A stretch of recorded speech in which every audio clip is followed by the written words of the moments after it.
Overrated Disney films with my friends Darin Lundberg and Rachel Wagner on this episode of the Movies Past and Present podcast.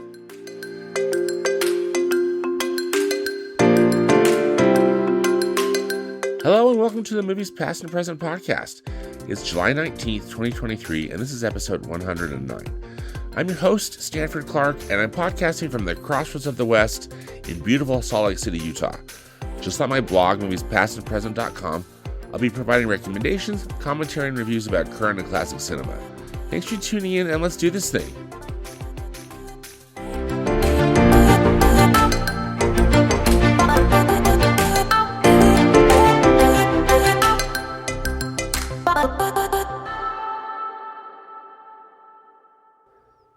As part of my Disney 100 podcast series, I've been having some fun conversations with friends about favorite and maybe not so favorite Disney movies. This episode falls into the maybe not so favorite category, in that I'm joined by film critic and podcaster extraordinaire Rachel Wagner of Rachel's Reviews, along with film aficionado and podcaster Darin Lundberg of NostalgiaCast, to discuss films from the Walt Disney Studios that we all think are maybe just a bit overrated or just rated or valued too highly. So here's my latest conversation with Rachel and Darin. I'm here with my good friends, Rachel Wagner of Rachel's Reviews and Darin Lundberg of NostalgiaCast. Hi, friends. How are you? Hey, how you doing? I'm good. Better now. I know. Likewise. How have you both been? How's your summer going? Hot. Oh my goodness! Can you believe the temps? Yeah, it's intense. It's was been like Great. I've had a really fun summer, and excited for. I think August should be another fun month. So yeah. Well, excellent. I just hope everybody's staying cool. At least according to my car today, it was 104. I don't know what the meteorologist people are saying, but hot day here in Utah. So a few months back, we did an overrated Disney episode. So we've decided to tackle underrated. This one's don't do that. Don't do that to us. We did an underrated Disney episode a few months ago. Now we're going to tackle an overrated Disney episode. So these are just our opinions, and your results may vary, and that's okay. But I'm excited to talk with you two about. We've each picked 3 films that we feel are overrated from the Walt Disney Studios, and it could be, an animated film, a live action film, or one of the film from one of the studios that Disney owns. So we're just going to go and start with Rachel. Rachel, what is your first selection of an overrated Disney film? Well, like so many things, an experience with a film often comes down to expectations. And I think that part of my feeling about this film did come down to the fact that I had very high expectations. I had really enjoyed The Force Awakens, and then I had read the novel for Rogue One, Catalyst it was called, and I really enjoyed that. And that did such a good job of building up Jen's character, and so I felt like I really kind of knew her, and all the marketing had been really solid. And so when I went to see Rogue One, I was very disappointed. I felt like it was very messy, and particularly when it came to the character development. And Ursa was really the only character that I felt like I kind of got to know. But even that, I thought the performance was kind of flat and wooden.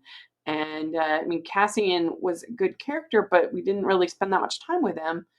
I felt like I didn't understand Donnie Yen's character because he all of a sudden has the Force, but the Force, he was not a Jedi, and he can be imperious to like laser fire, and he just walks through fire and is unhurt, and that's not something that the Force really did.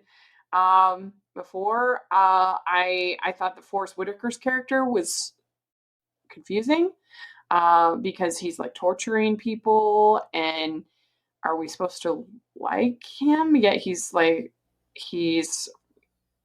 of the surrogate father character for Jin. I I didn't feel like I got to know this sort of group of bandits at all. And so I just felt like it was very underwhelming and very disappointing. But I think a lot of other people that maybe had mixed feelings about Force Awakens or were expecting it to be terrible because of the messy shootings kind of came in with low expectations, and then and the look of it, the ending battle. I think those things and the emotion and Darth Vader was kind of fun in it. So I think since they were expecting it to be bad, then the fact that it was like watchable maybe made them. But for me, because I was expecting it to be really good, I was disappointed. And I just couldn't believe that we spent all of this time in this data bank. Like, why? What was going on? It was the most ridiculous design for a data bank I could think of. And I don't know, I just didn't think it was that great. And it's got a very high, people say it's the only good one of the Disney Star Wars sequels. I don't know. I didn't like it. What did you think about it, Darin? What was your take on Rogue One?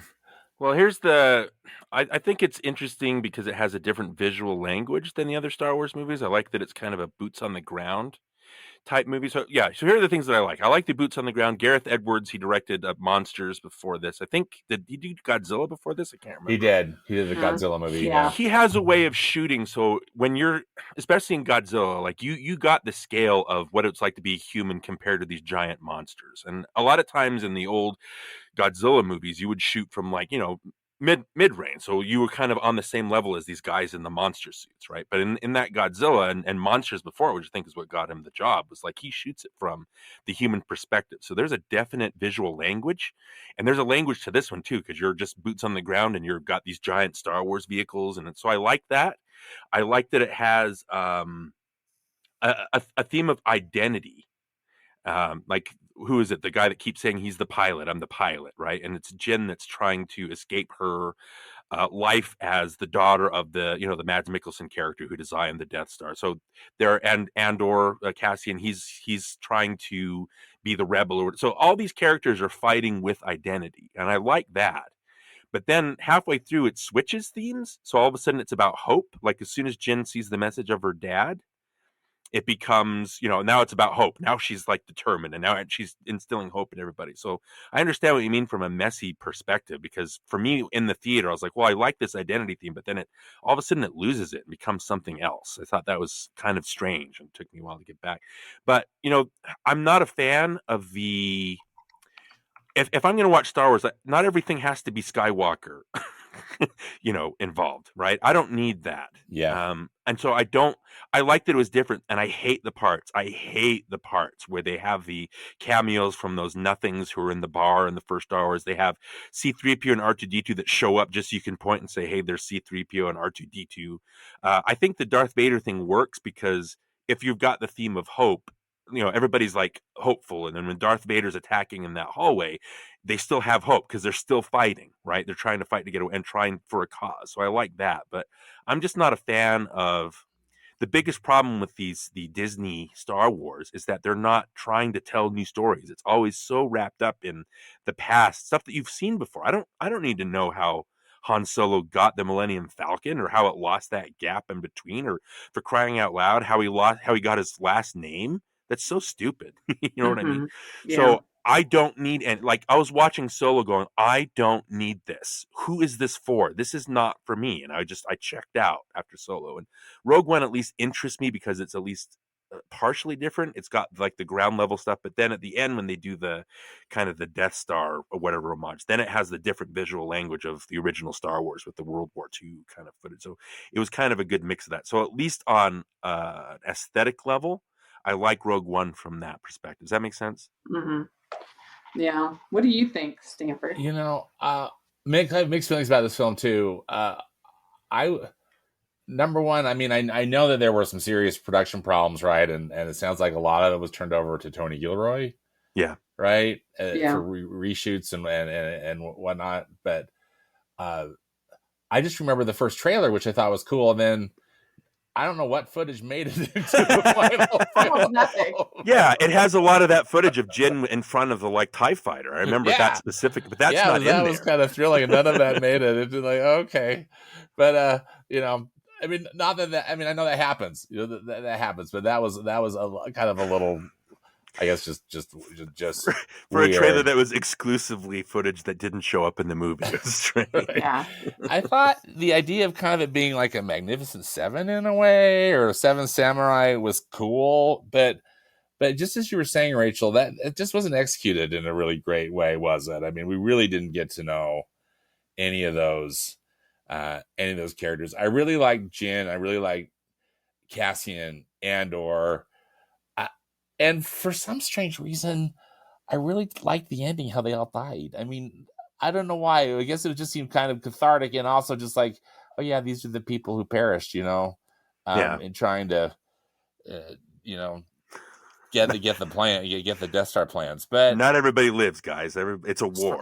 Yeah, right. And that scene where Darth Vader comes in, I think was just pretty thrilling because it was just so fun to see Darth Vader again for me. Not as a whiny teenager. Right. This Darth Vader, and he's thinking of killing people, right? But yes, I totally see what you're saying. I get your point of view. Do you guys think that it's just people latching on because it's different, and that's why they're saying? But it's different, but it's the same. Like it's not so different that it's Last Jedi.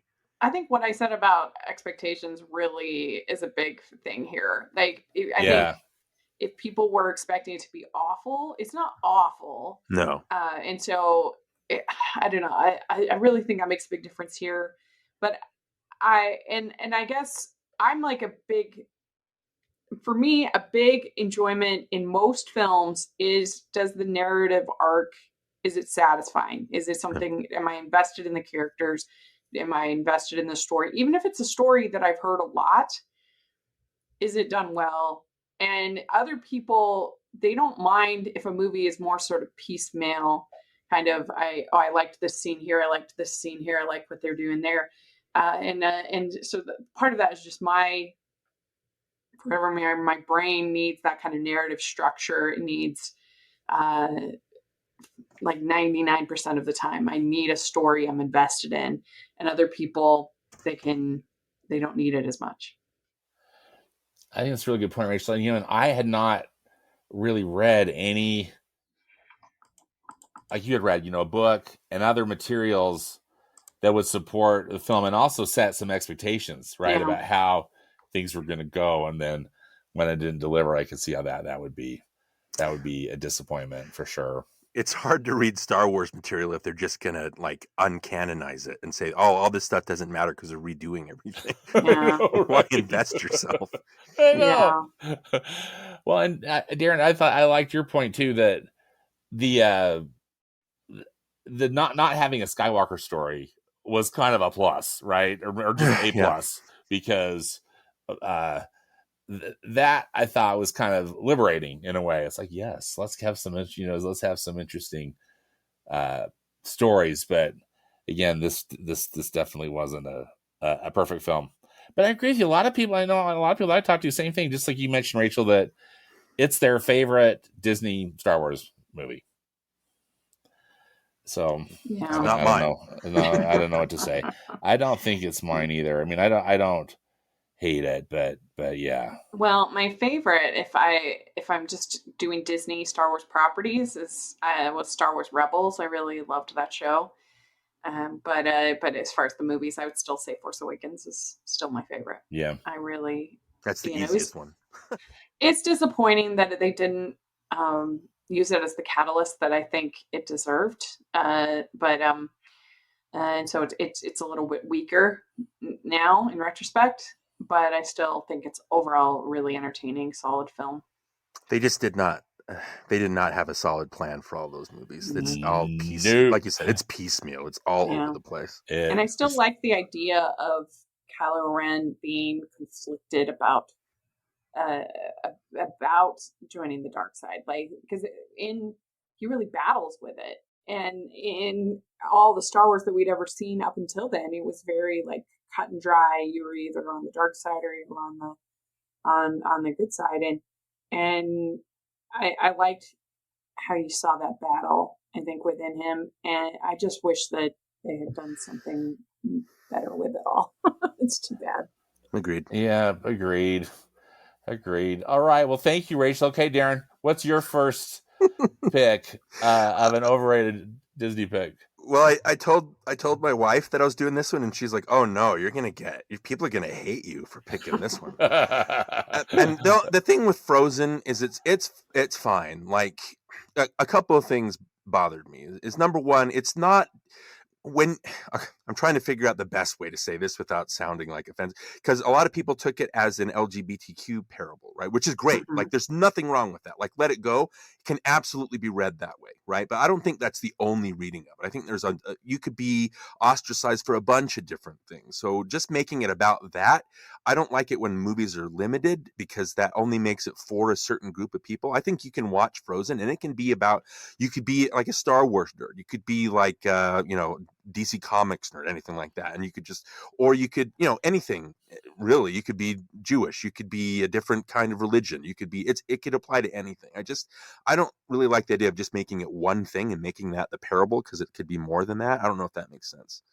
So that was one thing. So it just got talked about a little too much. And again, it's fine. Like, that's great that you have that. I just think that movies shouldn't be limited in their scope like that. It shouldn't just be one thing. And the other thing too, I think I mentioned this when we talked before, I'm not a fan at all of the look how clever we are at being clever way of writing. Because the song, what is the one? See, I don't even know the song. It's like the one that she sings with the guy that turns out to be the bad guy. Love is an open door. Yeah. Right. Like how they we finished each other's sandwiches and all this stuff, and all the jokes about, oh, you just married somebody you first met. And it's like, I get it. Right. I mean, you don't have to make that your whole person. It's like you read, just tell me a story. I just want to be told a story. I don't have to be told that, oh, we're twisting it. Isn't this clever how we're twisting it? It's like, yeah, guys, let's not concentrate too much on that stuff. That's why like something like Shrek bothers me, or something like the Scream movies bother me, or Last Action Hero with Schwarzenegger is getting a lot of a build up lately, especially because it's like 30 years old. So I don't know, maybe I'm alone in that, but I just don't like that kind of humor. It kind of it puts me off, because I just need to be involved in a story, not in meta jokes. So I take it. So original Frozen, then, right? Yeah. That's the all right. Yeah. And then it's strange, because I think I like the second one better, but I don't remember anything that happens in the second one. I remember the first Frozen, like I can tell you scene by scene by scene what happens, but I can't remember anything that happens in Frozen. I think maybe because it was purposely trying to push like different boundaries or different things. And again, it's fine that you're doing that. It's just, when there's an agenda to a movie that you're trying to make a statement about things, it's I kind of side eye a little bit, even though it's perfectly valid to. I don't know. Am I making sense? I'm trying not to be offensive here to people that actually like I this think movie. you're totally making sense. Yeah. So that's it. It's a little too much in the zeitgeist, and it didn't break that much ground. It's just a nice little kind of representation type movie. What's your take on it, Rach? Yeah, I mean, actually, I felt for a while that it actually was kind of overhated. Whenever a lot of people love stuff, then there's always that group that says, you'd see it on lists of like the worst Disney films ever made, and I'm just like, calm down. It is not the worst, but. There was a side of me that for a while felt like it was almost underappreciated, because you had this sort of pushback, and it did bum me out when you had people giving little kids grief, and which they should just be allowed to love stuff.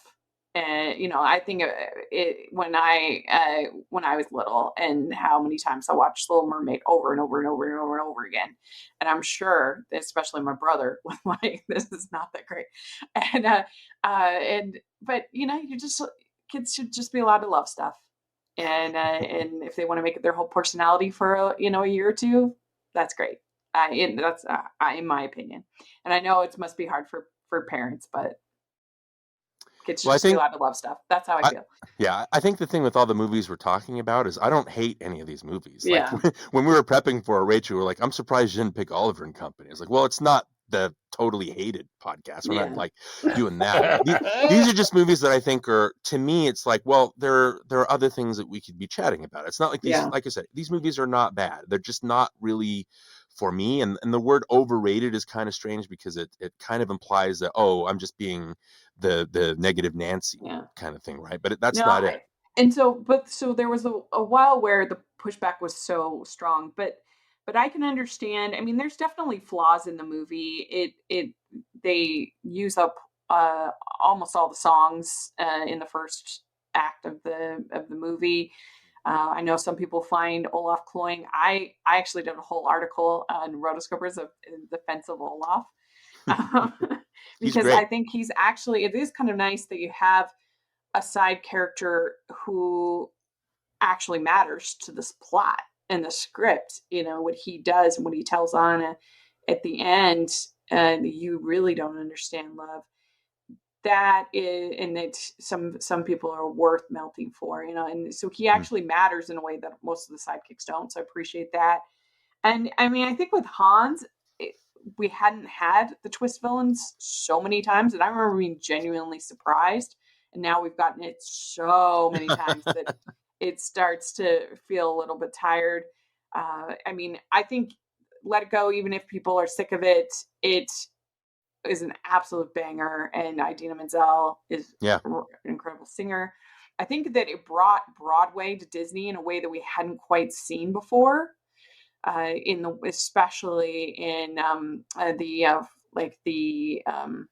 reprises. Mm. Some of those things feel very, very Broadway in the way that their voices are used, and so I really love it, but I understand that there was a lot of exposure. It became like a whole brand in and of itself for Disney. And if there's any people that know how to how to wring every last drop out of something, it's Disney. Yeah. So I get Yeah. it. I get it. But Yeah, I do too. Frozen's a film I like a lot, and maybe for different reasons than have been stated. I just think this is a solid musical, and I enjoyed the fact that the main relationship was between siblings. Right. I thought that was unique and different because we've been reading for years that Disney was trying to work on a Snow Queen movie, yeah, and I thought they ended up with a really interesting way to do it. So that was fun for me. I think I appreciate what you're saying too, Rachel. Probably, if anything, that was most frustrating to me was just kind of like this Frozen overkill, like Yeah. so many products, and it invaded the theme parks, and all this yeah. stuff. Almost kind of after the fact, they're like, "Oh my goodness, this thing's really popular. We should come up with some stuff." And boy, did they ever! I remember walking into Walgreens at one point, like 6 months after the movie, and they had just like the most ridiculous products there at the door. Like a Frozen, electric blanket, or just some different things. You're just like, what? Like, who's licensing this kind of stuff? But I think this is the Frozen phenomenon. Isn't it interesting? It's like you're talking about, Rachel, though. It does kind of bum me out, though, when something is really popular, then this group has to come in and just try to rip people apart for liking something. And that's, I think, kind of the sad part of human nature or social media behavior or whatever you want to call it. Especially for kids. Yeah. Kids should just be allowed to love things. Well, again, as an anthem, it's important. Of all the problems that I talked about, that's one that bothered me the least because I like that people have somebody they can look at, like can look at Elsa and say, that's me in a Disney cartoon, right? There's Mhm. nothing wrong with that, and that's great. That's the least of my problems with it. Again, it's the look how clever we are about being clever kind of stuff. But you're That's right. fair. It's like they because it was an anthem. Disney was like, oh, we can milk this for all it's worth, and it just became too much in the zeitgeist where it was like, whoa, like it's not like you said before. It's like calm down. It's like it's not the greatest thing. It's not the worst thing, but it's not the greatest thing ever. It's again, it's very valid, and it's worth its weight in the representation that it had. All right. Well, my first pick for the most overrated Disney movie, and I'm probably gonna get a lot of hate for this. So sorry. Stanford chose violence. It's Lilo and Stitch. Mhm. There's some stuff that I really like about this film. I think that the animated, the watercolor backgrounds Mhm. used in film are just beautiful, and I think the character designs are interesting. I really like the Ohana theme. I think the relationship between the sisters is very, speaking of sisters, right, or siblings in a Disney film, is very interesting and kind of heartbreaking. But I love the Hawaiian roller coaster ride. I think the Elvis Presley music is a kick.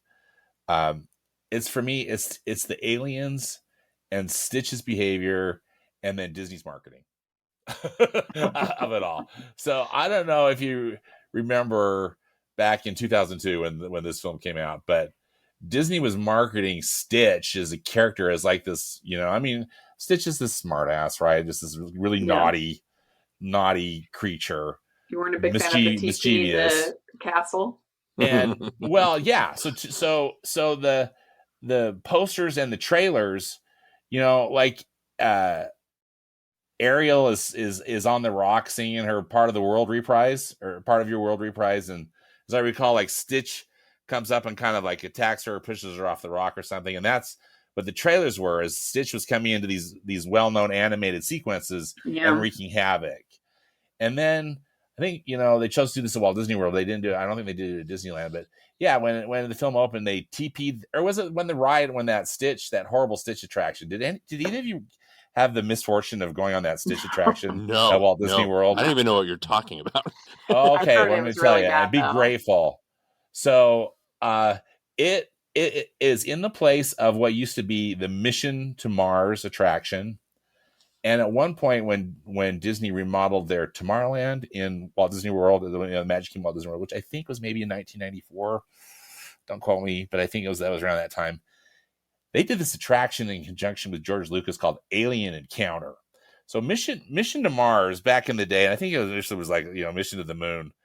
It was it was weird. The screen was on the floor, and they had banked seating in a circle, and I don't know how many rows, like 6 to 8 rows or something. And so you just sit on this chair and you'd look at the screen, and the screen would show you the perspective of like it was the bottom of the rocket, and as you were going up into space, and then the seats would rumble. So it was low tech. I remember as a kid thinking it was cool, but I was a little kid, right? I was 8 years old or whatever riding it. Then Alien Encounter came around, and what they did was it was the same sort of format, but in the center, rather than a screen on the floor, they had an animatronic that would come up at a certain point in the show, and it was this horrifying creature, almost like Alien from really the Ridley Scott Alien movies. They weren't using that IP, but that was kind of the idea, that you're on the spaceship, and then this alien gets loose. So the lights go out, and you're in this. So you're sitting in the chair, and this in this circle, and they had this technology. So in roller coasters, some of for example, California Screaming or the Incredicoaster at California Adventure, how you pull down that bar.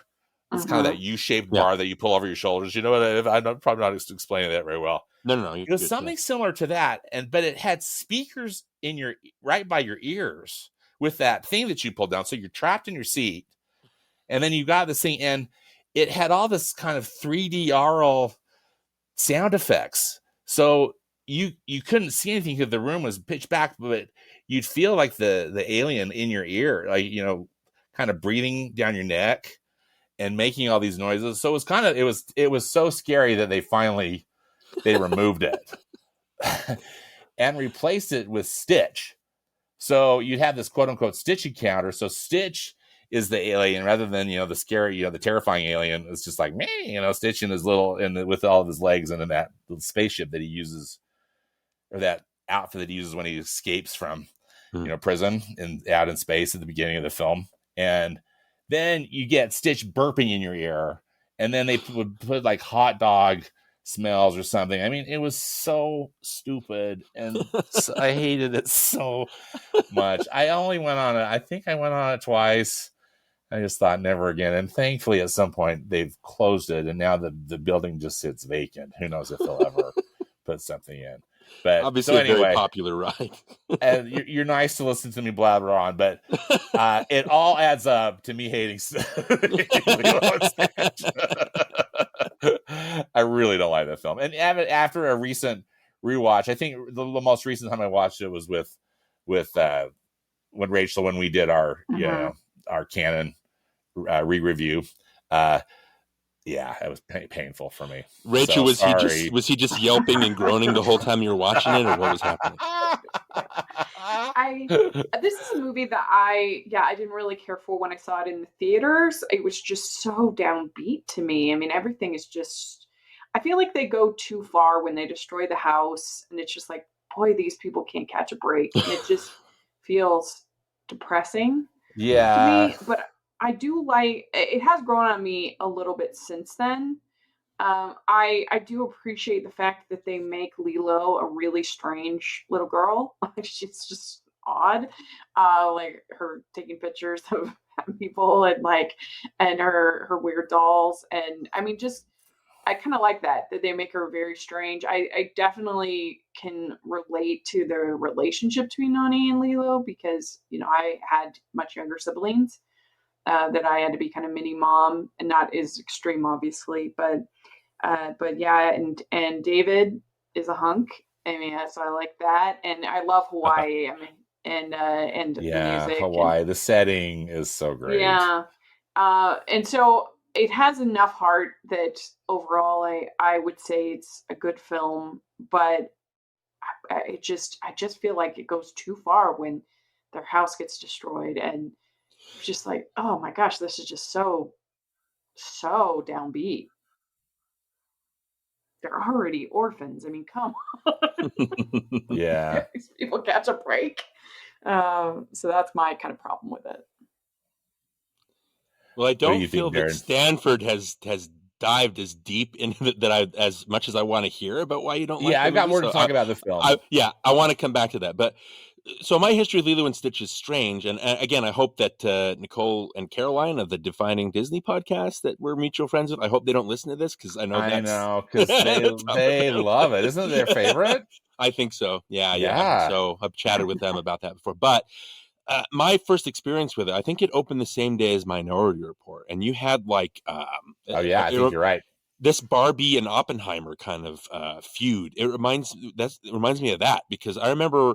For the first time, Disney, constant reports of, Lilo and Stitch made this much more than Minority Report its first day. Lilo and Stitch made this much more in its second day than Minority Report. Look how we're beating Spielberg. And I'm like, what is this? Like, why is this being advertised? Yeah. And so when I watched the movie, I had a grudge against it because it's not that Minority Report's the greatest movie. I just thought that was a little off-putting. But the movie it's surprising because it's so downbeat. I think that it's interesting because Lilo is obviously something's wrong with her. She's suffering from PTSD, and so is Nani. They've been through some serious trauma, and it is manifesting throughout the movie, and you can see that, and it's uncomfortable because you're not used to that in a Disney movie. You're just used to kind of jump ahead a little bit. You're just used to evil stepsisters and evil stepmothers, right? Right. But I don't know. I like that aspect, but you're right. It does lean a little bit too heavy into it. There's literally a part where Stitch uses Lilo as a human shield so that the aliens can't shoot her, or he tries to drown her later. And so there's a lot of uncomfortable stuff. But so in a way, and again, when Nani sings Aloha Oi to Lilo, it's so sad because they're literally saying goodbye to each other. They know that they're going to be ripped apart. And it's for a Disney movie, it's so just what's it, spiky, I guess is the word that I would use. And so that's why it sticks out. Although I do agree, I think it's a little too much. Even though that the Ohana is the heart of the movie, it does come back to that. And I do like the Hawaii backdrops. And so it's not a forgettable movie. I just think that I understand the pushback that I've heard so far. Yeah. Yeah. Thank you both for, I appreciate your comments on it. And I agree. Honestly, and for me too, the big things that drive me crazy are the aliens. Don't get me wrong. I think Kevin McDonald, who's the voice of Pleakley, I think he's funny. You know, I love Kids in the Hall, and I think he's just got such a great voice. But just from the get-go, when Stitch escapes, from prison and is just being Stitch, and all that whole stuff with aliens, and every time they show up, but here, and I know in a way they kind of, they're the comic relief in a way of the, these very serious things that we've just been talking about. But to me, it just doesn't work. It's more like, oh, please, when is this movie going to end? Because again, we've got this very depressing story. And then for me, this comic relief that just was just annoying. And sorry, I wish I could think of something more, eloquent to say. Well, if it doesn't work, it doesn't work, right? But it didn't work for me. That's for sure. And even with some rewatches, it's just like, if I have to watch Lilo and Stitch, I guess I can live through it. Yeah. And then all the bad memories come back of the marketing campaign, which I thought was so stupid, and then toilet papering Cinderella Castle of Walt Disney World and spray painting. I know it was all temporary, but it's like, really. Well, if we get one thing from this podcast, it's that Stanford holds grudges. Yep. Anything else we need to talk about Lilo and Stitch? Did we cover it? Okay. Anything else you'd like to say? I think we got it. Okay, so let's move on to our second choices. Rachel, what's your next overrated Disney movie? Right. This one I did not talk about in the group chat, so this a little bit. Oh, you're going to surprise us. Yeah. Oh, yeah. And this one, technically, critic-wise, isn't well-loved. It didn't have that good of a response from critics, but it's so well-loved by the fans and I just never understood it. I gotta say, Hocus Pocus is, I just think, so overrated. I think it's frustrating because, if I were to see it, I would just be like, it's fine. I don't hate it. It's like an average Halloween movie, I guess. But it is everywhere. If you go to Disneyland in the fall, there is just nothing but Hocus Pocus. You would think it was the greatest movie ever made. And they even have a whole fireworks show. It's just a Hocus Pocus fireworks show. I'm just it's not that funny. I think the whole singling out the teenager for being a virgin and having a weird thing is just strange. Wow. The ladies are camping it up, and it was certainly better than that terrible sequel. But I don't know. There's so many great Disney Halloween movies, and why this one was the one that was picked. I think Frankenweenie's a better movie. I think that Don't Look Under the Bed is a better movie. I think Under Wraps is a better movie. I think Phantom of the Megaplex is a better movie. I think that Something Wicked This Way Come is a better movie. I think Watcher in the Woods is a better movie. I could go on and on and on. There are so many. I think that Halloween Town of all things is better than Hocus Pocus. Right? 3 out of 4 Halloween Town movies are better than Hocus Pocus. I think that that some of the I think even some of the old classics have better scares. If you're talking Pinocchio, or you're talking about Mr. Toad and Ichabod, that's better. I don't know. It's just not that funny. It's not that clever. I don't like the virgin shaming. I don't think. The 3 ladies are good, but I don't think the kids are good at all. Yeah, I just don't get it. I don't understand why it is so beloved, and maybe it's just because I didn't watch it as a kid. I would put Return to Oz, which I don't even like. I still think that's better than Hocus Pocus. I just don't understand why it is this phenomenon. I hear you. I agree. It's not a film I care for either. I saw it in the theater, when it came out, and I remember thinking, well, and also, it came out in the summer, which is also what they're doing to the Haunted Mansion movie. This comes out next week, like, shouldn't this be like a fall movie? I mean, just anyway, like, seems very Halloween. But anyway, we'll go into that. But that seemed weird to me. And then, I just never could understand its cult status. Why so many people liked it. And like, it's always the like theme park shows, just all the stuff you're saying, Rachel. I rewatched it because it was, for me, it was one and done. I saw it in the theater and I haven't seen it since, even though I know it gets played a lot during like the month of October on Disney, cable networks and whatnot. And then I watched the sequel, and the actresses give it their all, but holy cow! I mean, they just had, as you said, they can't put up. That was the perfect way to say it, Rage. But I don't get it. I don't get it.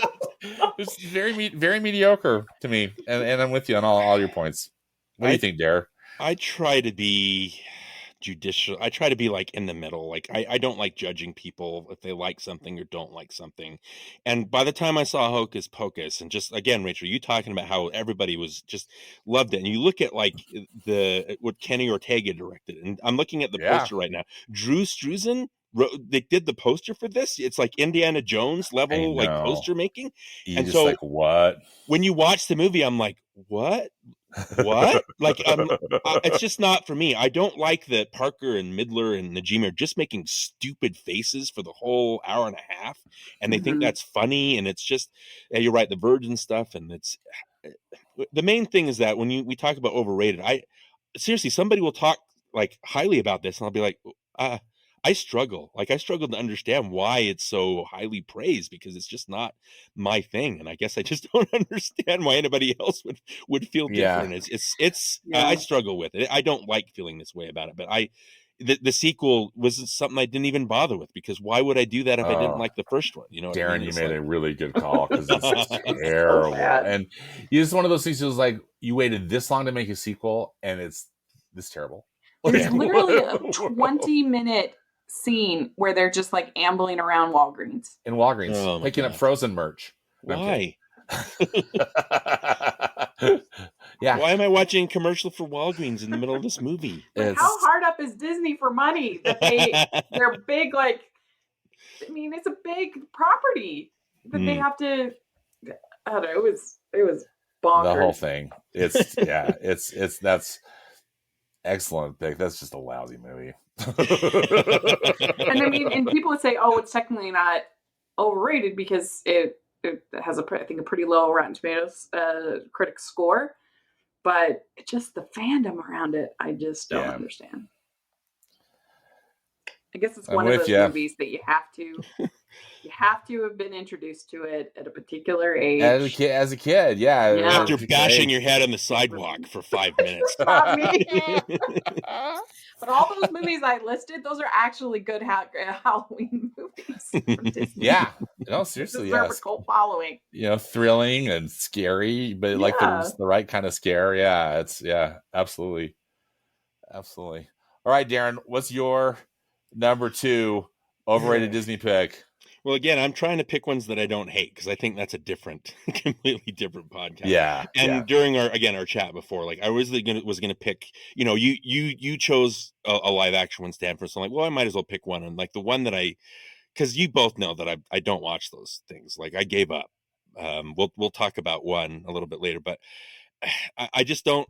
They're not my thing. Like, the Beauty and the Beast remake was one of the most excruciating experiences I've ever had in the theater, because I don't want to sit there for 2 hours and go, well, why did they change that? Why did they move this? Why did they add this?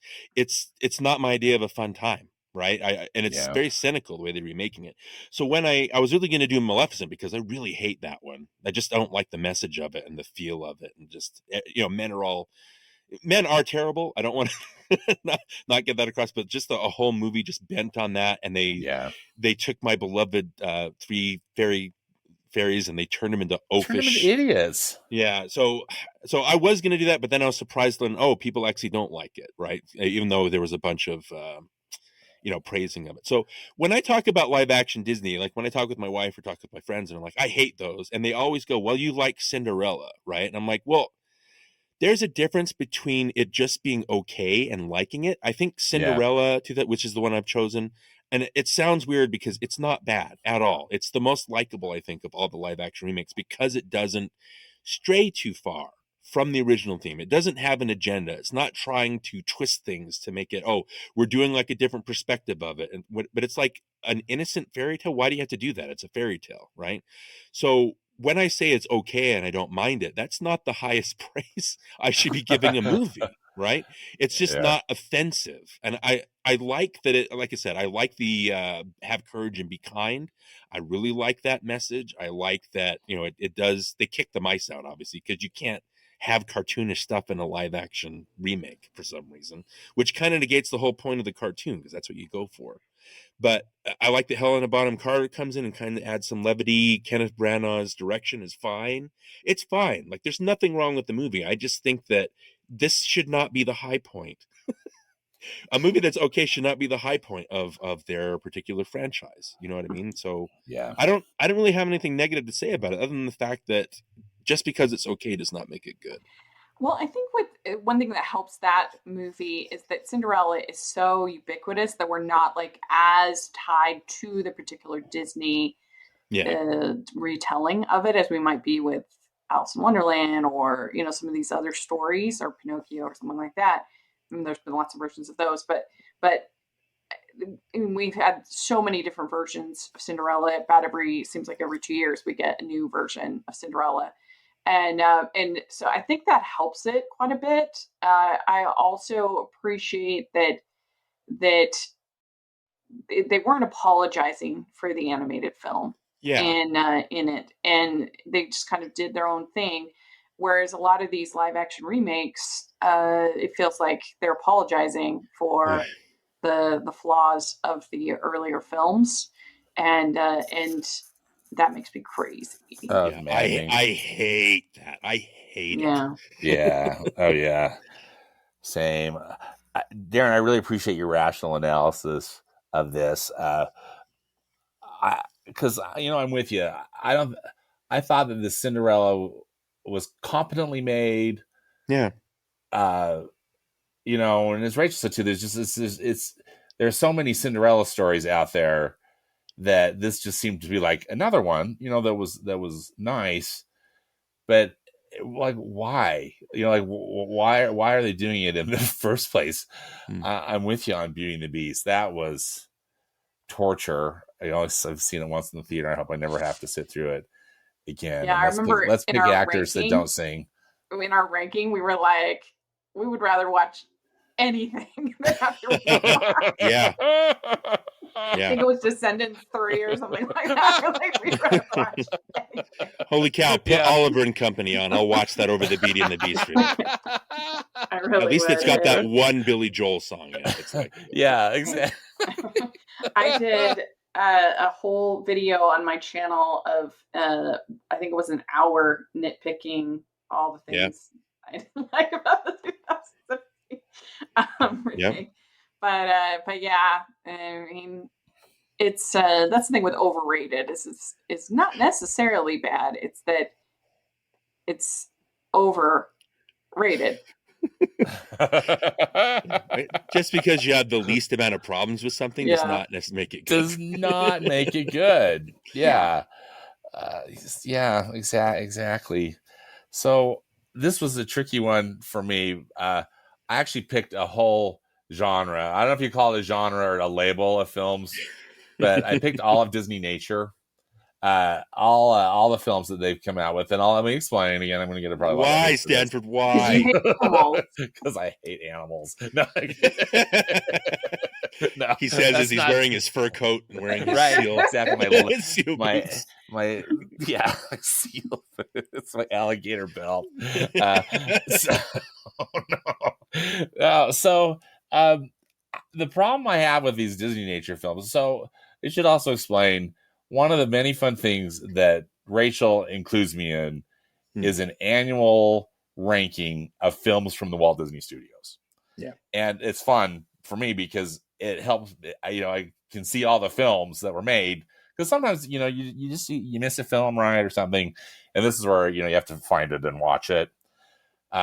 but sadly, Disney since I think in 2008 has been cranking out these nature documentaries under the Disney Nature label, and they work with a lot of really talented nature filmmakers. I mean, the cinematography is stunning, and really what I should do is just watch the films on mute or put some music on that I would enjoy, and then just watch the stunning cinematography, because what drives me crazy about them is the narrative that they put with it. So I think, in order to try to make them interesting, they create these stories, typically about a family or an individual, some kind of individual animal, and to make, to bring in some pathos or some interesting drama and, danger and different things. And I just want to like poke my eyes out. I think the one that probably killed me was the last one that they released was in 2022. It went straight to Disney Plus. It's called Polar Bear. So bad. That one was so bad. It was so horrible. The story that they're telling about, the mom and the little bear cubs and all the predators and all the stuff. And you're just like, I can't take it.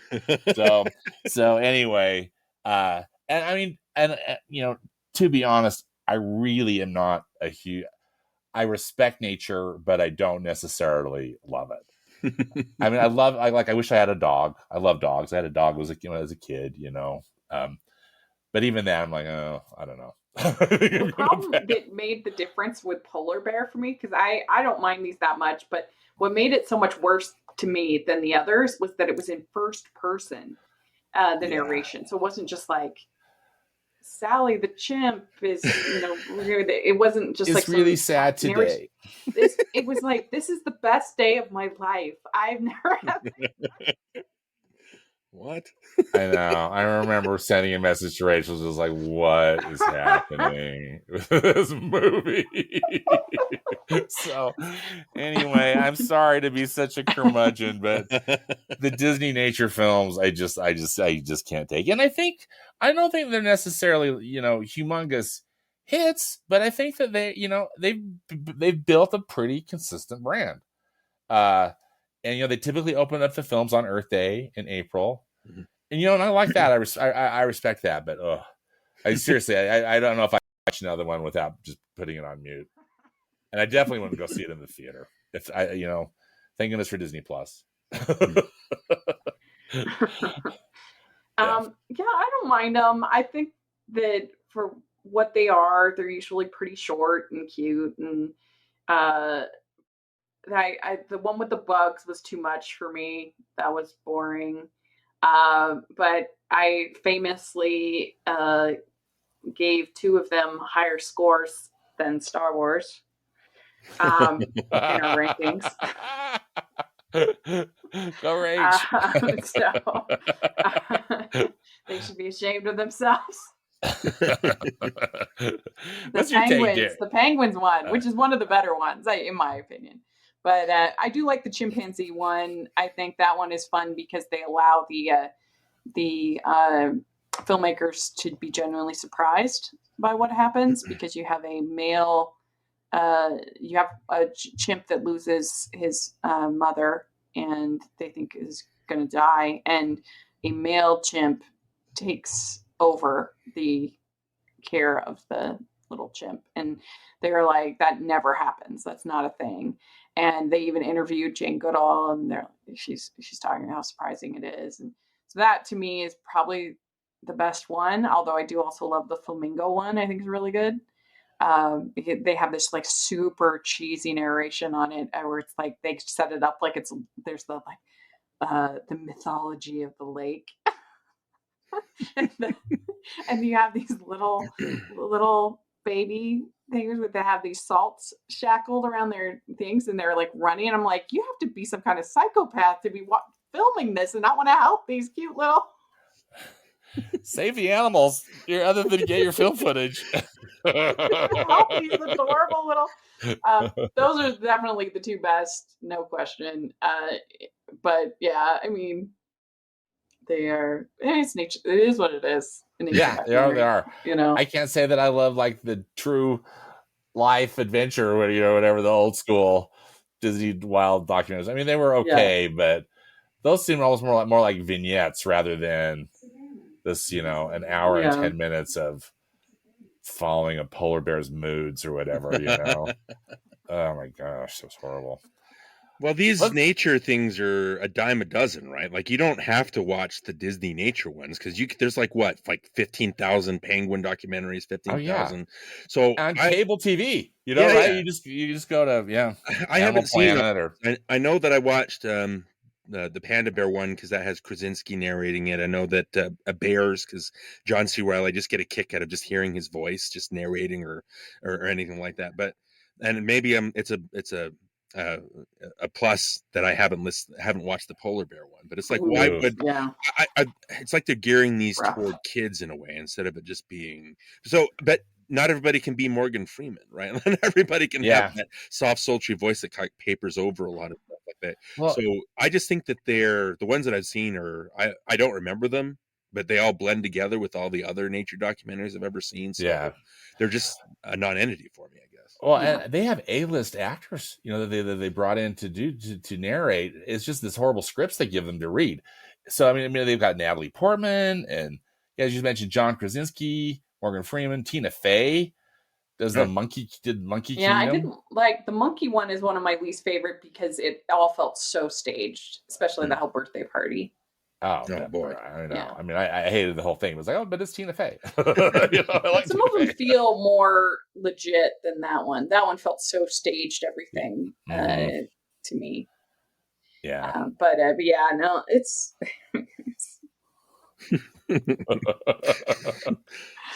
So we'll see. Thankfully there's not one this year. So Rachel, when we do our ranking, that'll be one thing that I can be grateful for. I don't have to suffer through it. But it looks like there's one called Tiger that's coming in 2024. So something to. They're really inventive with their titles. I gotta right. They spend it all, coming up with a narrative about a family, an animal family, and all their feelings. So, Rachel. Our final round here. Yeah. What is your number 3 overrated Disney film? Well, I did have, because I decided to include Hocus Pocus, I do want to give an honorable mention to Spider-Man Far From Home, which I think is absolutely terrible. Like, I think it is just, the plot is, I hate it, and I think it's really bad. I think it's the worst Marvel movie, and I just think it's terrible. But if we're talking overrated, which means it's a movie that people love, that I think is like, it's fine. I think that Wreck-It Ralph is the most overrated Disney film. I don't think it's necessarily terrible. I don't think it's bad. Like, I think Spider-Man Far From Home is legit terrible. I think Wreck-It Ralph is like average, and people think it is one of the best. I've seen it on many lists of the top 10 best Disney animated films, best animated films for people.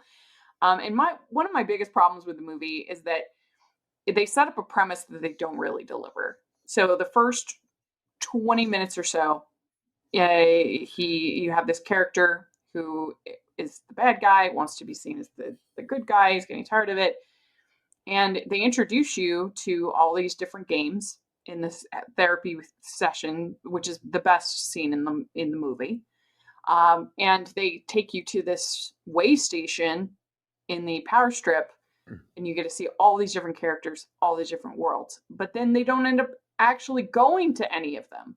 You spend a tiny bit of time in the like Halo type place, and you spend a tiny bit of time in Ralph's world.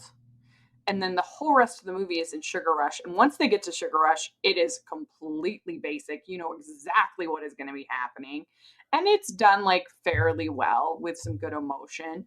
But it just is frustrating me because in both Wreck-It Ralph movies, they don't ever really explore the arcade, which is what was kind of promised. And so I just feel like the first sort of 20 minutes are the good part, the cream of the movie, and then it just becomes very average after that, in just sort of a bubblegum pink world that we've seen so many times similar worlds. We've seen a story, we've seen the lie reveal, we've seen the betrayal, we've seen the surprise villain. I mean, just all those elements are just totally average to me.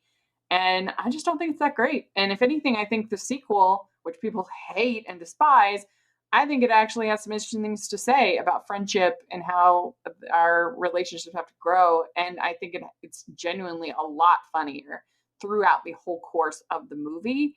And so I actually prefer it over the original, which almost nobody does except for me and Stanford. But I don't know. I just don't think it's that great, and people love it. Yeah, what's your take on Wreck-It Ralph, Darin? I like it. It's not my favorite.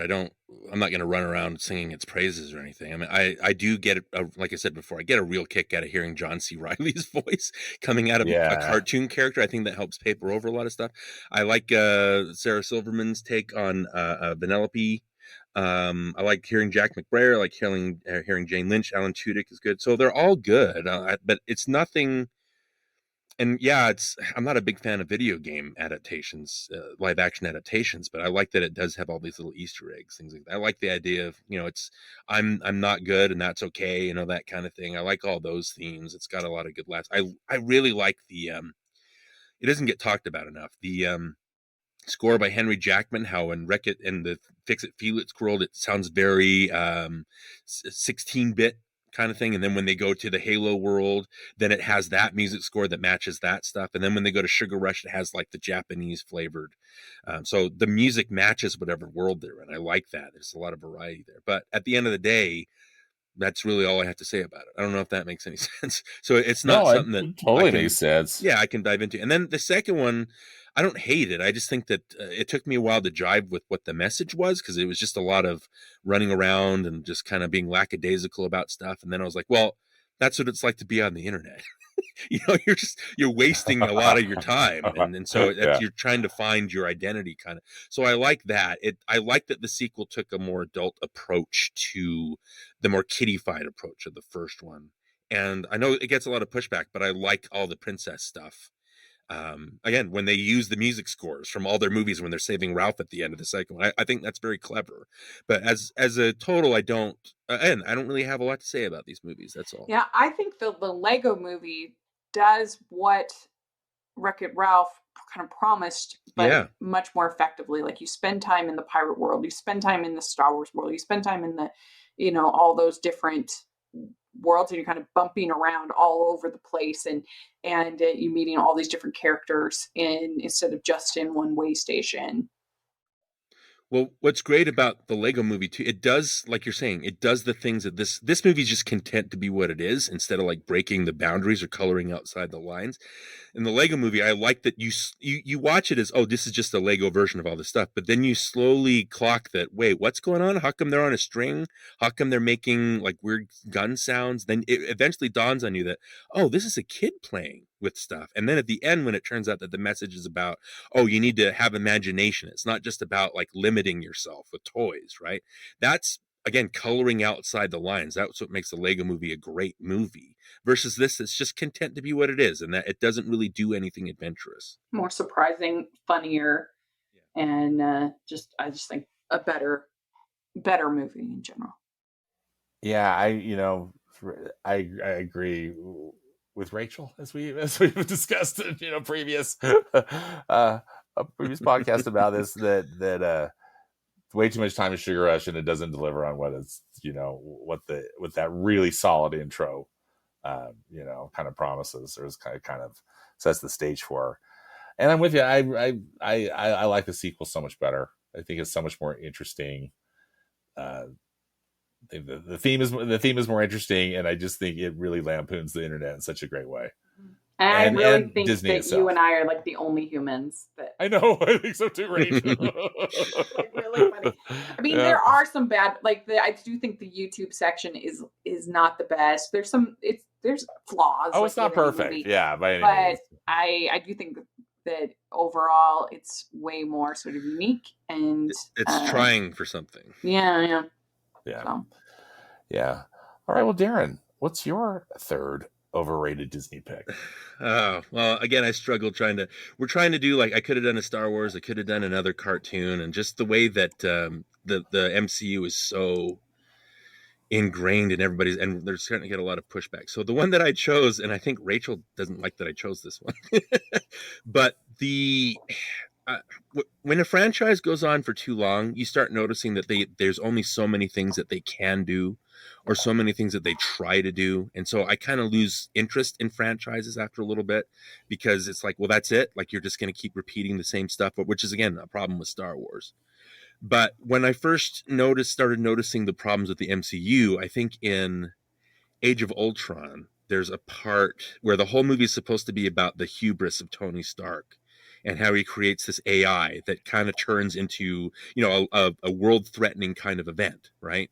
And then at the end, to resolve the hubris, he just decides to do another AI, and this time it magically works. And there's no message, that's no lesson learned. It's just he tries it again, and I'm awesome, so it works, right? So that was the first time I was like, well, what are these movies doing? How come they're so interested in just resetting everything to zero all the time? And the movie that I really struggled with was Captain America: Civil War. That was the one where I finally said, I don't think I like these movies.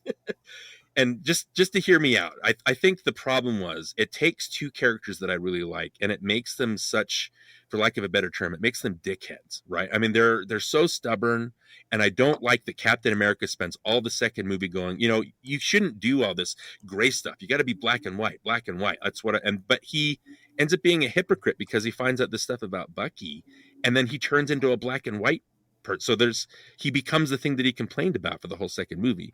Then you have the Tony Stark character, who his whole arc in the movie is he's guilted into creating these accords because there was a teenager that was killed, that was brought to his attention, but he has no problem going to another teenager halfway through the movie to put him in mortal danger. I don't understand these characters. And then I don't also understand, like, I know we all have our issues with Iron Man 3, but at the end of that, it ends with, Tony has problems with his suits, and it interferes with his relationship with Pepper. And at the end, he gives it all up. That's the entire arc of the movie. And there's literally a conversation in Civil War that he has with Steve, where he says, "Oh, I couldn't give them all up after all, and so we broke up." And to me, it's like, well, you just completely retconned an entire movie out of existence. Why did I sit through a 2-hour movie to see this arc just so you can erase it? And it's just, I don't know. I just didn't buy, and the airport fight that everybody loves so much there, it's the equivalent of a slap fight that you have with your brother or sister, where there's no stakes. Like, at the end, like, Rhodey gets hurt, but he's walking at the end. There's just, I just don't understand why they have to leave you. I don't know. I'm trying to put this in words. They can't leave you with feeling something. They have to leave you feeling happy. So even at the end, that they're going to be friends again. It's like, well, where are the stakes in this thing? What's happening? And I think that you mentioned Spider-Man, Rachel. I don't like the MCU Spider-Man. I like him in this one. And then I liked him during the last maybe half hour of the No Way Home movie. But I don't like that version of Peter Parker. But in Civil War, he's probably the most perfect version of Peter Parker, because he's just so innocent, and he wants to help, and he goes out there and he gives Tony the responsibility speech. And I love Black Panther. I think he's a rootable character. He's the one that actually learns something. I don't know. There's so many it's the dramatics of the MCU that I really have a problem with, and I've always had a problem with since Civil War. I started laser focusing on all the problems after this movie. Anyway, feel free to tell me that I'm wrong. I don't know. It's just, well, the thing that I would say, at least about the characters, is that I think that their arcs actually do make a lot of sense, because you have just had Tony Stark through his foolish choices, you've had him create Ultron and be experiencing all this trauma, this PTSD from what they've been doing in Iron Man 3. And so for him to be in a spot where he wants oversight, where he wants to give power to these government entities, to me it makes sense. And then with Captain America, he's literally just had S.H.I.E.L.D. betray him with the Robert Redford character, And so he's, of course, going to be reticent to sign these accords and give his agency Oh yeah. over to these governing bodies. And so, and their conflict, and particularly the conflict over Bucky and what happens with Tony's parents. And that to me gave it like a weight and a heart to their conflict that I think really works well within the film. I mean, I think that it's fair about the stakes with the airport scene. I still think it's pretty fun, but I get it that there's not. I mean, nobody dies in Marvel or superhero movies unless you're Uncle Ben the or the Waynes. Nobody stays dead in superhero movies. So I guess I was able to suspend kind of disbelief in that. And I think that these two people that were once allies and they've had these bit by bit sort of transformations into really different people, and then to see how they're friends, which side they kind of ally on, I think was good. I can tell you the worst part about the movie though is without a doubt Sharon Carter. We did not need her. We did not need that relationship. Get rid of her. It was terrible. Yeah, it went nowhere, right? Yeah, get rid of Sharon Carter. But I do enjoy it. I think it's a good movie, and I particularly like the character arcs of Tony and Cap. Yeah, I'm not here to fight you on. You know what I mean? It's like that's just a different perspective. Yeah, I'm just not interested. Like everybody's going to have a different perspective on it, and you're right. It's like this was just the movie where it really turned me and got my radar going, and so they've had great movies since. I'm not saying they haven't. It's just when they rely too much on because the problem with the MCU is more like they raise interesting questions that they're just not interested in dramatizing or dealing with. They bring this up and think, like in Black Widow, they introduce this whole thing of this trafficking thing and torture and brainwashing, and then it ends with, and then they have the scene at the family dinner, and it's there's a lot of pain happening in between those relationships, but then at the end it just turns into a gunfight. Like they're not interested in resolving. They're made for 12-year-olds, but they don't have to act like 12-year-olds wrote it. I don't know if that makes any sense.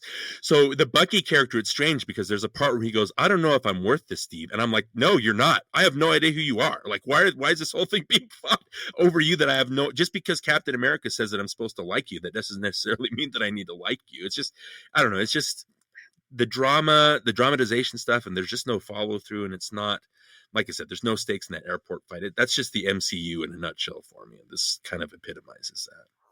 I appreciate both of your excellent points. The one of the hard things for me about the Civil War movie is that it seems like it goes on probably much longer than it actually does. That battle up in that cave between Cap and Iron Man and Bucky. That it's just so horrible to see these friends just taking each other out, and I guess that was the point, but it sure wasn't pleasant. And not that it necessarily needs to be, but yeah, both of you bring up really good points.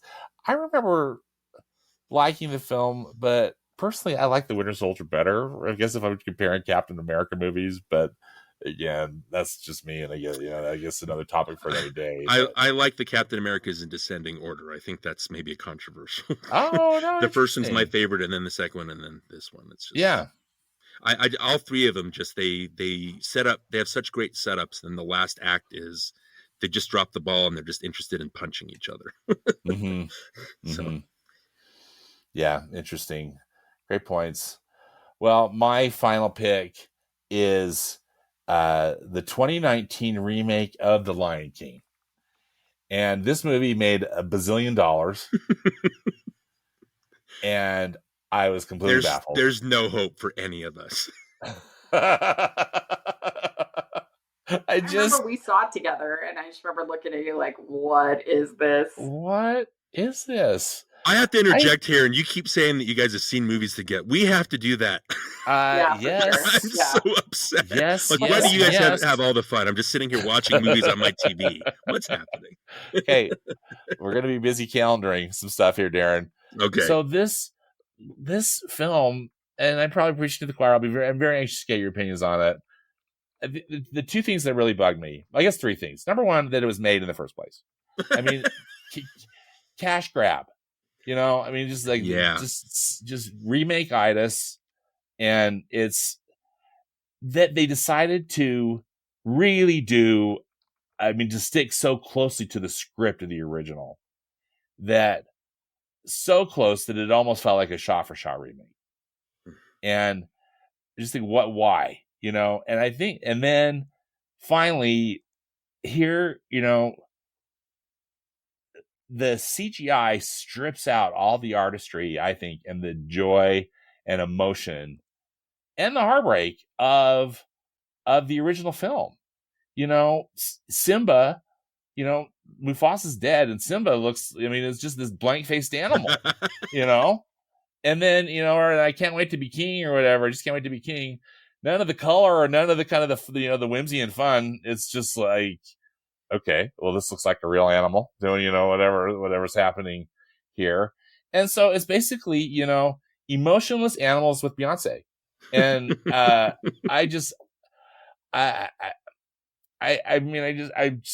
hate this film. And so I like Jon Favreau. I particularly like the stuff he's doing, I think, in the Star Wars universe is pretty interesting. And I liked the original Iron Man film in particular that he directed. And I guess that Jungle Book, I mean, it's kind of the same thing. It was kind of interesting. And again, maybe that's another topic for another day, but this was egregious. and I, personally, I really do like The Lion King. It's not my favorite Disney film, but I think it's a terrific film. And this movie was just such a waste. Anyway, enough of me whining. What do you both think of it? Oh, it's terrible. It's the most soulless, heartless. It adds nothing new except for realism. And what does that add? Nothing. Nothing. Beyonce. Yeah, and they literally somehow it's longer, and yet they've managed to take out important pivotal scenes.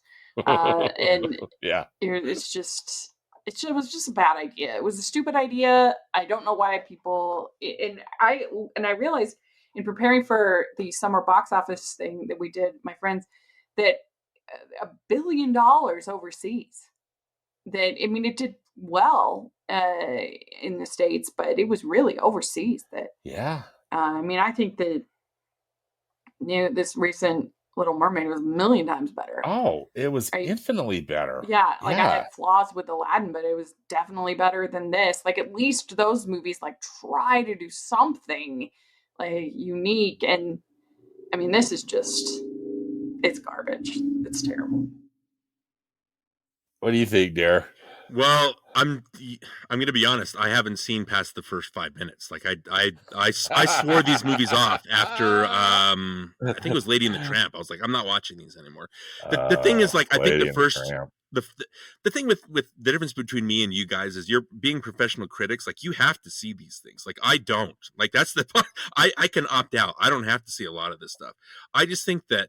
So I watched the first 5 minutes, and it's interesting as a demo reel. It's interesting as oh, look what we can do in CG. And I think that's where it should have stopped.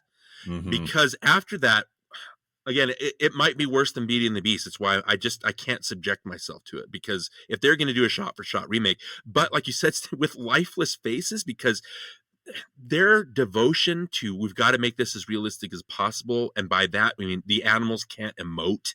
If you're going through the most traumatic experience of your life, you've got to have something more expressive than just a blank look on your face for the whole movie. Right. And then the Nazi imagery of Be Prepared is so strong. I'm not saying that I agree with the Nazi. I'm just saying that it's so strong because of what they're saying Scar is up to. Right. And when they were doing that scene, they were like, oh, we can't do this because the hyenas are not dumb in real life. So they couldn't do that because they needed to stay. So they erased the whole "be prepared," and now it's just like what, a slam poetry version of it that they speak instead of sing.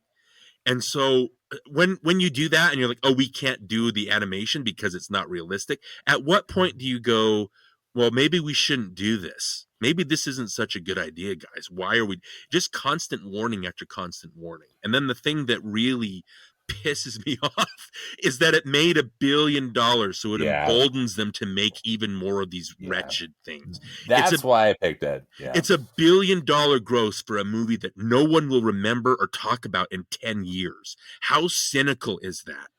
Yeah. People are going to go back and watch the animated version. I don't understand.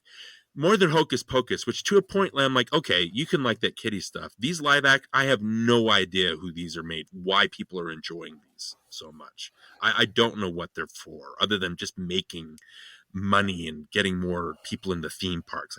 I don't understand. Yeah, exactly. I could get more angry, but I won't. Well, and I think I'm glad you made that point up, Darin, because I think that the 1994 animated Lion King, that movie's going to live on forever. Yeah. And this movie, it's going to be forgotten if it hasn't been already.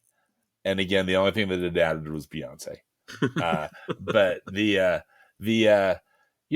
clearly they recast it, so all of the lion roles are played by African Americans, which is respectable. I mean, I can understand why they'd want to do that, but did they deliver better performances? Yeah. I don't know. What is improved? Is there anything that it improves on? Is there anything that's improved? And I say no. No. So that's it. And again, I think too, and I'm a broken record here. The Walt Disney Company has so many resources and so much creative talent, and all they're doing is cranking out remakes of films that don't need to be remade. It's a real sadness to me. That apologize for the animated versions. Infuriating. Let's add that to it too. Pouring paper or lemon juice on the paper cut. Rachel's point. Brilliant point. Yeah, that's so true. So true. Well, we carry on and hope for the best, right? I was sad. I guess, I mean, I wanted The Little Mermaid to make more money, maybe than it did, just because I thought it was so good. Yeah. But I think the only way that this train is going to get stopped is if people stop going to these films, and sadly, The Lion King is probably going to live on in the memories of all these Disney executives for a long time. We're getting the prequel and the Bambi movie, which are both a result of this movie. So, well, and then let's not forget the Aristocats, directed by Questlove. Around the world. Why? I like Questlove. They're doing Moana already, right? They're remaking that one. They're doing Moana. Yeah. Yeah. You just baffling. And it's not even 10 years old. It's just like, what? Pretty soon they're going to run out of movies. But it's frustrating. But anyway, here we are. So I'm developing a nervous tick from talking about these. I know, yeah. I hate to end on something so negative. What's something positive we can end the episode on?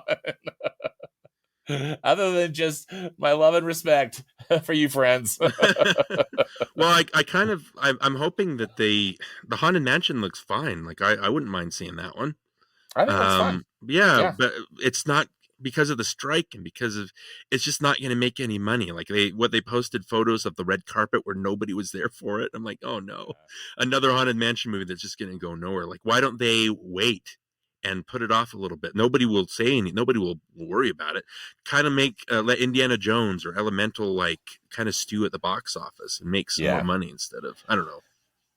It just seems odd to me, that Haunted Mansion is coming out when it is. And then, as you mentioned, now we've got all these other external things that weren't necessarily planned, when they were calendaring these. Yeah. So I don't know if that's positive. Well, it's Yeah, always good to have some unpopular opinions. I say if the critic that you're following They're more fun agrees to all talk the about. time or doesn't Yeah. agree, if it's just like if it's just a contrarian all the time, then be very suspect of either of those extremes. You should want somebody that has an authentic voice and unique opinions, and I think it's important. So well, it's I good to think do we this came every up now with and a then. very, yeah, I agreed. Thank you. Sorry to interrupt. I think we came up with a really eclectic group, though. Interesting group of films. And as I said at the top of the show, you know, Yes, your results may and vary, come at me listeners. with all your hocus pocus. I think they're I going could to come take after it. me for my Disney nature The listeners. and Lilo and Stitch. They'll come after me for Civil War, so it's all right. We're all I guess prepared. we all have got stuff that we're going to get. And Hocus Pocus, oh boy. Yeah. Are they making a third Hocus Pocus? Am I making that up, or is that something that's been Yes, and I'm just so greenlit? confused. I guess they Let's didn't have a long enough Walgreens ad. More positive times at Walgreens. positive energy, Stanford. Positive energy. Let's They need try. more. They're going to CVS this Yeah, time. yes. Pharmacy's open until 10. Exactly, at Target. Oh, well, this has been a total blast. It is always a pleasure to talk with you both, and I can't wait until we can get together again. Rachel, where can people find you online? You can find me at Rachel's Reviews all over the place, and you can find me at Hallmarkies Podcast. And Darin, how about you? When you're not busy looking up all Rachel stuff, you can find me at Twitter at DW Lundberg. Again, NostalgiaCast got a fun 90 season that we're wrapping up right now. So yeah, we're having a lot of fun. Come join the conversation. Yeah, Darin, what are some of the latest, or what's the next film you're talking about? You guys do such fun stuff. I just finished editing our Shakespeare in Love episode, which I've talked about with Rachel. That one drops tomorrow. We've got You've Got Mail coming up after that, and then we've only got one more. Just a bit of a spoiler. We got The Matrix, and then we're closing it out with our season finale when we're gonna take a little break and a little breather. But yeah, so let's see. With The Rocketeer, you just had Marianne Peluso on. For one of your rankings, we did that with her, The Rocketeer. So yeah, just a lot of fun 90s. Goodfellas we did before that. So yeah, just check out our feed and just a bunch of fun stuff. So fun. And Rachel, any particular highlights you'd like to cover about upcoming episodes? We've got a bunch of Christmas in July coverage coming up. Actually, I'm not sure when are you gonna air this? Next week. Okay. Yeah, we've got some Christmas in July coverage coming up. We've got the start of Calls the Heart. So that's going to be fun. We're starting a new ranking series because we're not going to be able to do the interviews for a little while with the writers and actors striking. So we're doing some ranking episodes. So it's going to be fun over there. But then also for Rachel's Reviews, we're going to have the director Cal Brunker on giving his Disney top rankings. So that's going to be super fun. He's the director of the new Paw Patrol movie. And we've become kind of friends over the years on social media. So I'm excited about that. Got some really good episodes of Female Film Critics panel coming up. We had interviewed Laura Gifford, who has been doing with her husband, Robin, is in Massachusetts, has been doing a cable movie show called Reeling Reviews since 1991. Every 2 weeks, they've almost never missed, which is really amazing. So that was super fun to talk to her. And there's a lot of good stuff coming up over on my stuff. So check it out. Any more and just like that rants coming up? Oh yeah, that's going to be happening as well. Rachel, all these episodes that you mentioned are so fun. You're so fun to listen to. I tell you that all the time. So yeah, please, I'm here stooping for your show. Thank you. Well, and you both do such fun and varied content. Seriously, thank you so much for all you do, because it's a ton of work. And anyway, I think you provide a lot of content and a lot of enjoyment for a lot of people. So thank you to you both. Thank you. And thanks for being on this podcast. Speaking of. Another great podcast. Yeah. Thank you. Thank you.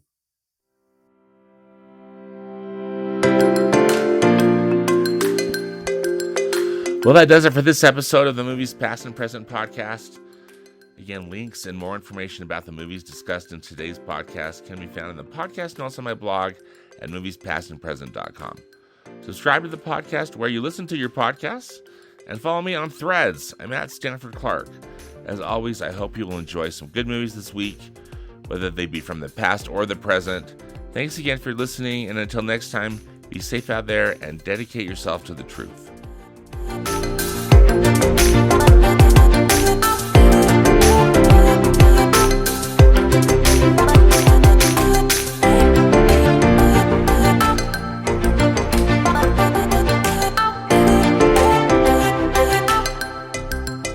Bye.